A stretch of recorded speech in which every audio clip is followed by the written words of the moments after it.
Bismillahirrahmanirrahim. Assalamualaikum warahmatullahi wabarakatuh. Alhamdulillah, asyhadu an la ilaha illallah wa asyhadu anna Muhammadar Rasulullah. Allahumma sholli ala sayyidina Muhammad wa ala ali sayyidina Muhammad. Rabbi shrah li sadri wa yassir li amri wahlul 'uqdatam min lisani yafqahu qawli bi rahmatika ya arhamar rahimin. Guys, agan-agan semuanya, bertemu lagi dengan gue Kiki Al-Bahri, anak Betawi jadi ulama.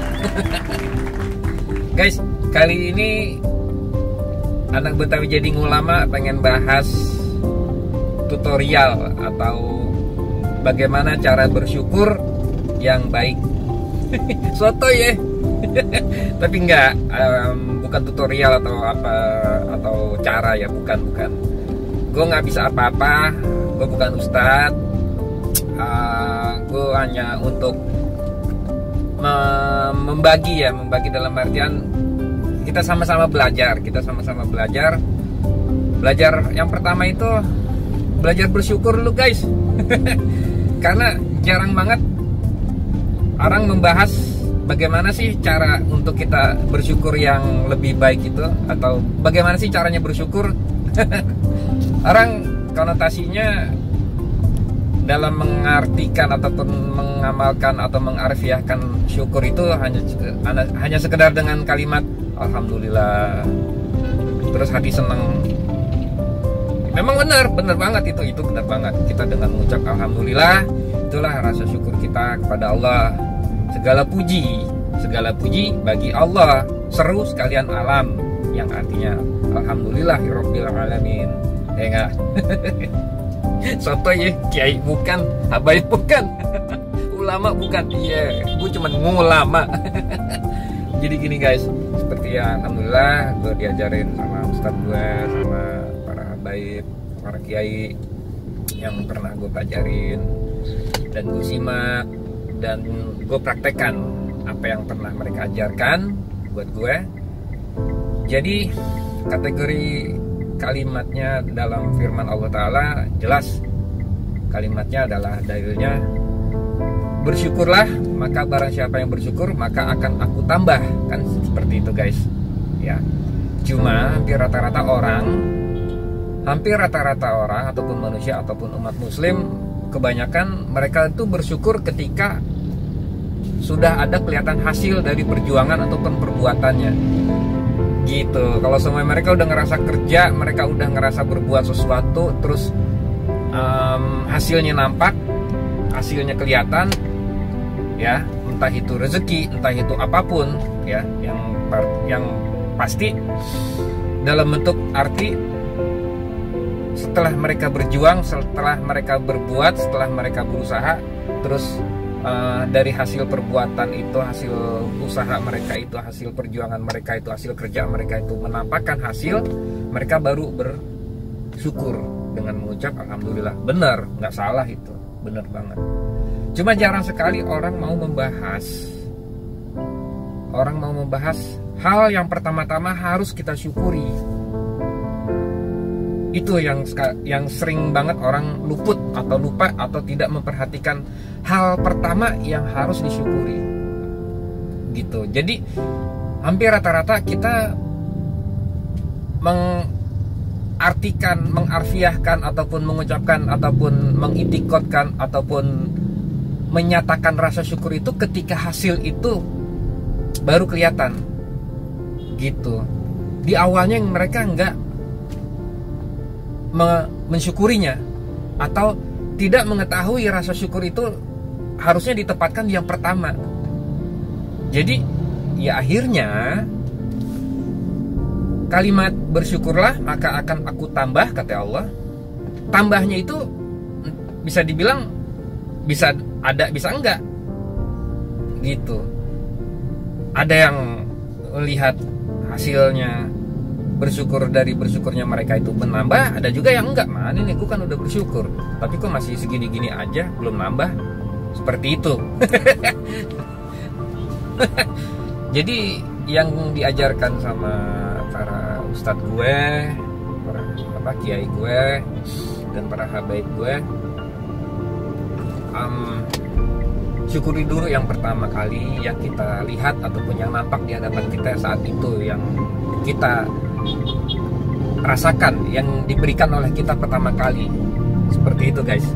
Salah satu contoh nih, contoh gue nggak mau langsung banyak berretorika ataupun berteori ya, karena gue nggak bisa banyak ngomong, gue nggak bisa bertutur kata ataupun menyusun kalimat-kalimat kata-kata, karena gue bukan orang ahli tata bahasa ya. Jadi contohnya seperti ini. Kemarin sholat asar guys. Alhamdulillah, setelah gue sholat asar, gue mohon sama Allah, ya Allah berikanlah hamba kekuatan dan kesehatan ya, untuk dipertemukan lagi dengan sholat asar di esok hari ya Allah. Ini sekarang jam 4:30 sore, udah lewat waktu asar guys ya. Nah, ketika azan asar tadi berkumandang, gue melihat diri gue ya, alhamdulillah, apa yang gue doa kemarin, apa yang gue munajatkan kemarin kepada Allah untuk memberikan kekuatan dan kesehatan agar bisa dipertemukan dan bisa mendirikan sholat asar di esok hari ya. Gue melihat diri gue, Allah kasih sehat, Allah kasih kekuatan, hingga saat ini sudah waktunya asar. Itu yang pertama gue syukurin. Alhamdulillah ya Allah, Engkau telah mempertemukan aku dengan sholat asar yang telah tiba ini ya Allah.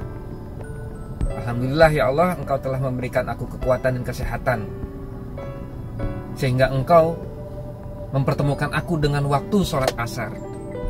Itu dulu gue yang harus gue syukuri dulu. Itu gue melihat apa yang sudah Allah berikan buat gue ya di saat ini, yang sekarang ini, gue mensyukuri itu dulu. Lalu gue akan melihat hasil dari syukur itu, hasil dari rasa syukur yang tadi pertama itu. Gue melihat Allah memberikan kekuatan dan kesehatan buat gue ya. Gue melihat setelah rasa syukur itu gue nyatakan di hati gue ya, apa yang selanjutnya? Allah tambah rasa syukur gue dengan apa? Allah memberikan keluasan waktu untuk gue, untuk apa? Untuk benar-benar bersedia bersuci ya di atas sejadah, karena saat ini gue belum bisa guys, gue masih di jalanan ya enggak. Jadi ntar gue sampai rumah, begitu sampai rumah ya, di rumah nyokap, gue mau sholat, insyaallah gue mau sholat asar, dan gue berharap kepada Allah ya, Allah berikan kemudahan dan kekuatan lagi untuk gue mendirikan sholat asar yang telah tiba waktunya ini.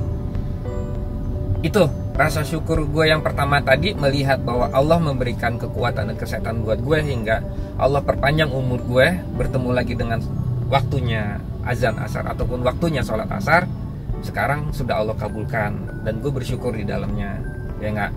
Selanjutnya Allah menambah rasa syukur gue, yaitu apa? Dengan Allah memberikan keluasan waktu untuk gue, agar gue bisa benar-benar mendirikan sholat asar di waktu yang tepat. Semuanya sudah menjalankan aktivitas gue udah selesai ya enggak. Jadi benar-benar gue tuh mendirikan sholat asar dalam keadaan yang tenang, karena Allah hanya memanggil jiwa-jiwa yang tenang. Allah hanya memanggil jiwa-jiwa yang tenang. Kalimatnya, kata Allah, ya ayyuhal nafsul mutmainnah irji'i. Ya seperti itu, panjangannya gue lupa. Artinya di depannya tuh, wahai jiwa-jiwa yang tenang, datanglah kepadaku. Tuh Allah manggil tuh, wahai jiwa-jiwa yang tenang, datanglah kepadaku. dalam keadaan ridho, maka kuridoi. Tuh kata Allah seperti itu.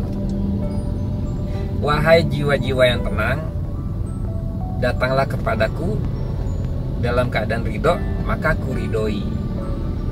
Itu kalimatnya tuh. Coba dimaknai satu-satu kalimatnya itu. Jadi setelah Allah memberikan kesehatan, umur yang panjang dan kekuatan buat gue sehingga gue bisa bertemu lagi dengan waktu asar ini, kemudian Allah berikan lagi keluasan waktu untuk gue supaya gue bisa benar-benar dalam keadaan tenang, ya nggak sampai rumah.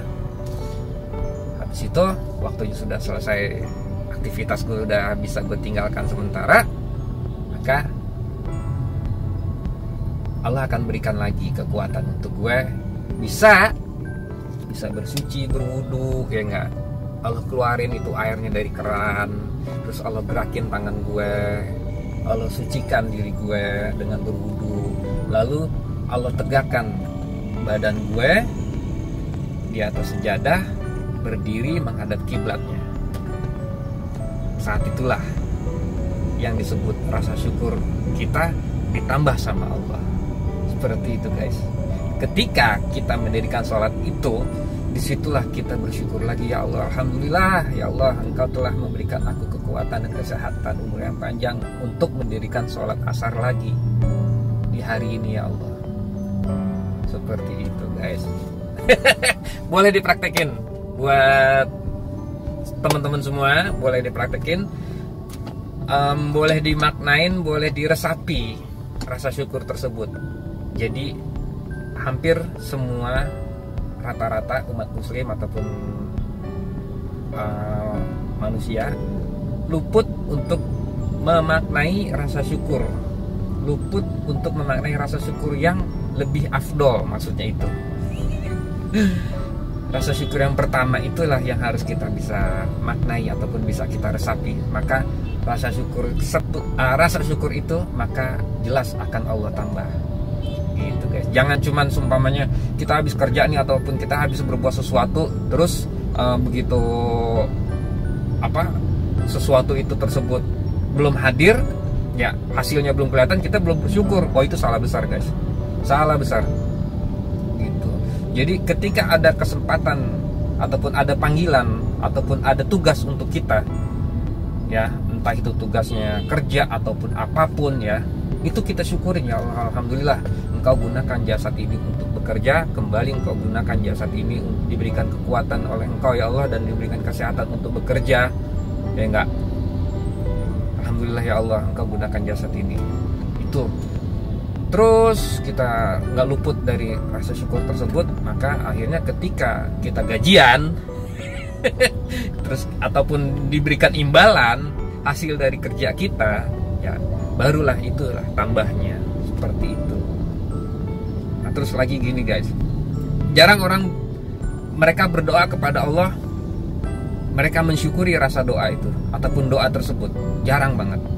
Mereka berdoa kepada Allah, minta diberikan sesuatu oleh Allah, ya Allah berikanlah hamba rezeki yang banyak, berikanlah hamba mobil, berikanlah hamba istri yang soleha, berikanlah hamba istri yang cakep, ya Allah berikanlah hamba suami yang ganteng, yang tajir.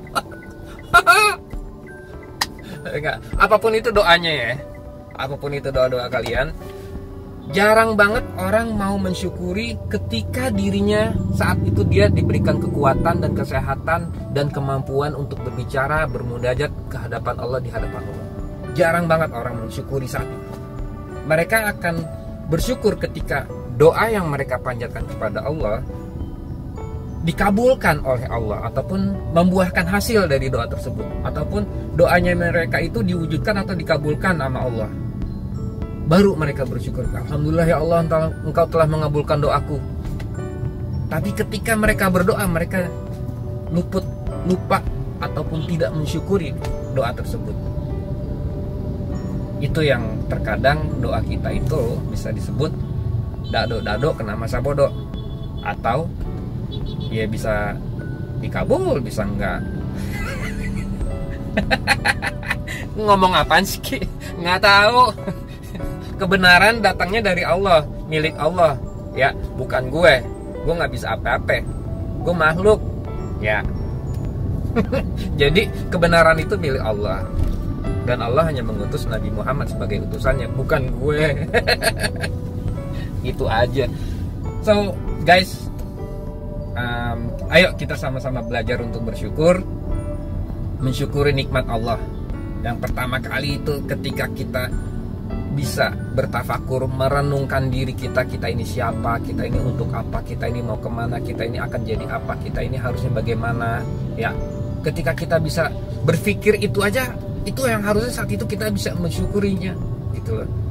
Kita diberikan keluasan waktu untuk berpikir ataupun merenung, itu kita syukurin. Karena apa? Saat itulah sesungguhnya Allah sedang memberikan hidayah buat kita, step by step. Jadi ketika kita bisa bermunajat, ya Allah, bismillahirrahmanirrahim, alhamdulillahirabbil alamin, Allahumma sholli ala sayyidina Muhammad wa ala ali sayyidina Muhammad. Ya Allah, ya Rahman ya Rahim, kita puji-puji dulu Allah, ya enggak. Terus baru deh kita sampaikan hajat kita, permintaan kita kepada Allah, kita sampaikan, ya enggak. Saat itu, saat kita bisa bersujud ataupun saat kita bisa berdoa, bermunajat, ya, lu nggak sadarin Allah telah menggerakkan lidah kita, menuturkan hingga menghasilkan suara dan tutur kata kalimat sesuai dengan keinginan hati kita. Saat itu Allah yang menggerakkan, ya enggak? Itu kita syukurin guys. Saat itu kita berhadapan di hadapan Allah, ya enggak? Kita merasa bahwa kita fakir, kita nggak bisa apa-apa, kita mohon kepada Allah. Itu yang kita syukurin dulu. Gitu. Setelah itu barulah kita melihat tanda-tanda Allah mengabulkan doa kita. Gitu guys. Sama juga kayak Mama nih. Coba deh kita perhatiin dari sekian banyak orang ataupun umat muslim, kok kita yang ditunjuk sama Allah, kita bisa dikasih keluasan waktu, ya enggak, dikasih kesehatan, kekuatan untuk duduk di atas sejadah menghadap kiblat. Bisa aja kalau Allah nggak senang ataupun Allah nggak ridho ataupun Allah nggak pengen kita untuk berdoa ataupun sholat ataupun bermunajat atau bersimpuh di hadapan Allah, bisa aja kita dikasih sibuk sama Allah, kita dikasih, ada aja tuh dibikin ribet tuh, kita pengen sholat, ada aja gangguannya begini begitu, ada aja nih orang nelpon lah, nge-WA lah, inilah gitu. Hati kita pengen sholat nih sama menit, tapi WA masuk, penasaran itu kita, jangan penting nih. Jangan duitnya masuk nih. Atau jangan bokin nih. Gitu. Akhirnya kita kita korbanin lagi tuh waktu, walaupun cuma setengah menit ataupun 1 menit. Kita belain dulu urusan dunia, habis itu baru kita sholat. Tapi nggak masalah, tetap kita harus syukuri itu, karena apapun yang diberikan saat ini oleh kita harus kita lihat dengan mata zahir dan juga mata batin atau mata hati. Kita melihat dan kita rangkai dengan akal dan hati kita. Setiap saat kita selalu bersyukur kepada Allah. Guys, segitu dulu dari gue Kiki Albari, anak Betawi jadi ulama. Kalau memang nggak berkenan menurut lo orang, kalimat-kalimat gue jangan dipakai, karena gue juga bukan ustadz. Ya, kalaupun semuanya berkenan, silahkan. Ya, kita sama-sama belajar untuk bersyukur. Ya guys ya, maafin Al Fakir, maafin gue, maafin semuanya, guru-guru, ustadz gue, dan para habib dan para kiai gue, maafin aneh murid belum bisa apa-apa, cuma lagi pengen berbagi, mengajak teman-teman semua untuk belajar bersyukur kepada Allah. Doain supaya istiqomah. Amin, Allahumma amin. Assalamualaikum warahmatullahi wabarakatuh.